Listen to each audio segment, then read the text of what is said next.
The age of Krakoa is quickly drawing to a close, but every mutant worth their salt has vowed to go down fighting. What'll happen next? Well, let's hop into the pages of Fall of the House of X issue number 1 and find out what happens next, shall we? Alrighty then, so as we join the book, we check back on in with Cyclops. His public trial and execution at the hand of Orchis is quickly approaching. And in the lead up to this big day, it seems that Scott is having all sorts of crazy nightmares, one wherein he's dragged through an old western town to be hung. The town is called Timely, and if it seems familiar to you, it absolutely should, because it's actually a two-pronged reference, one to Timely Comics, the precursor to Marvel Comics, and also this town was featured in another Gerry Duggan story, 1872. Cyclops, as you might have guessed, is brave and isn't afraid to potentially meet his maker, and out in the crowd we actually see the obscured face of a red-headed woman, perhaps being an omen of things to come. Now, in the real world, Cyclops really has been brought to Paris to stand trial for all the crimes of Mutantkind. In fact, they brought him to the very same courthouse that Magneto was originally found guilty at all those years ago. Because, you know, Orchis might be horrible mutant-hating monsters, but I mean, they also love theatrics and irony. Now, unbeknownst to Cyclops, his friends in the X-Men are already mounting a dangerous rescue mission. Wolverine and Colossus are underground in Paris right now, slicing and dicing their way through Orchis goons. In fact, they pull out a brand new move they call the Screwball Special. They even go as far as to say that the original Fastball Special might actually have been the first mutant circuit when we stop and think about it. Now, before the Kangaroo Court can finally be in session, some of Orchis's most top brass come to gloat over Scott Summers' fate. It's here we see the return of Dr. Gregor, and holy crap, we have not seen her since forever. She was like one of the most important Orchis members back during the Hickman days when all of this started, and she just kind of disappeared. Gregor, you'll recall, is maybe one of the only Orchis members who's like half maybe approaching sympathetic. She had a deep hatred and fear of mutants, which was only further heated when one of Krakoa's cloned X-Men death squads murdered her husband, the head of Orchis security. Then Gregor went out of her way to rebuild him as Nimrod. It was a whole thing. The best part is that Cyclops doesn't even remember that suicide mission because, well, he was just resurrected with none of those memories. All this time in Orchis custody, though, has clearly given Scott the chance for introspection, and because of that, he ends up probably cracking one of the biggest mysteries that no one else has managed to crack yet, and that is that Orchis is really just a front for evil machines who wish to fan the flames of anti-mutant bigotry and use humans to further their own goals of creating dominion for themselves. It's because of that Cyclops does maybe the coldest thing possible and doesn't actually talk to Gregor at all, instead directing all of his comments to Omega Sentinel, who has always actually been the true secret power behind Orchis. Which I guess in that regard makes sense why she disappears for volumes at a time, because she actively doesn't want to be found out. Back outside, we see more of the moving parts in this daring attempt to rescue Cyclops. Up in the sky is Rasputin 4, who is actually telekinetically communicating with Charles Xavier back on Krakoa. Yeah, apparently as we learn in this issue, Rasputin 4 was always working with Charles Xavier,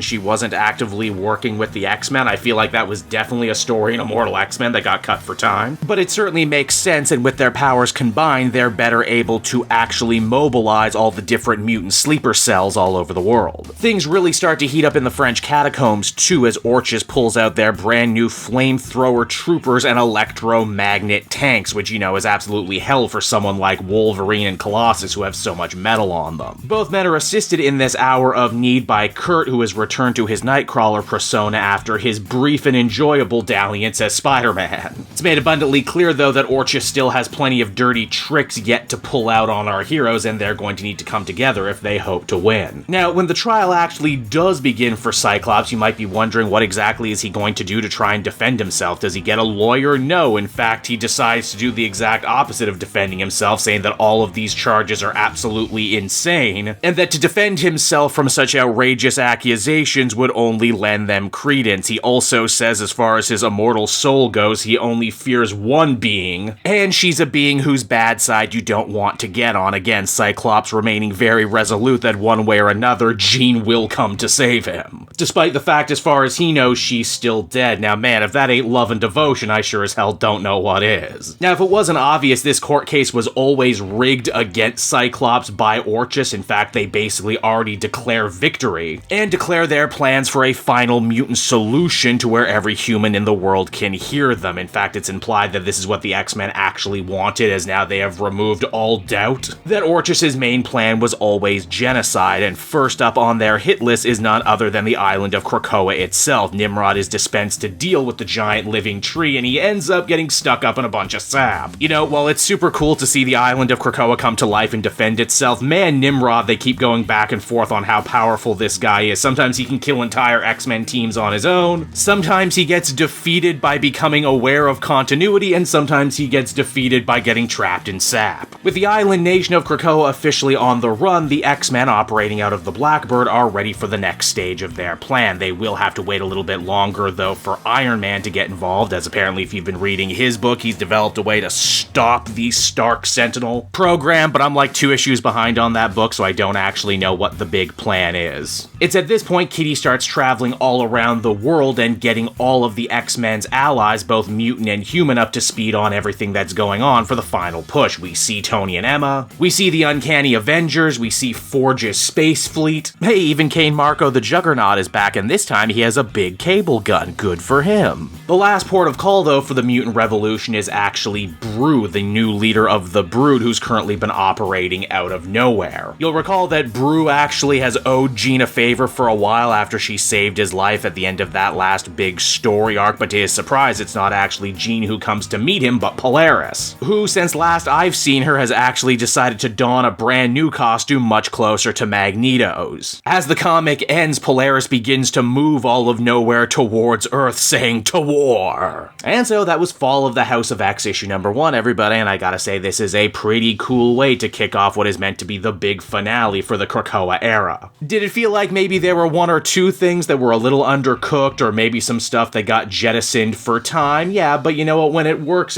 really well, and I appreciate Duggan doing all this hard work to tie everything together. Really making it feel like if you've been with this series since day 1, they're rewarding you for paying attention. I also really appreciate that the Krakoa era will end the way it started, with not 1 but 2 books running concurrently. This is Fall of the House of X, and then next week we're going to have Rise of the Powers of X. Which, while this book takes place in the present, the other book apparently takes place in the far future, which I will be really interested to see how all of that ties together. Overall, though, like I said, I thought this is off to a really strong start. I'll be interested to see where it goes from here. It's just an exciting time to be an X-Men fan, isn't it? Which is why I give this one a much deserved 8.5 out of 10.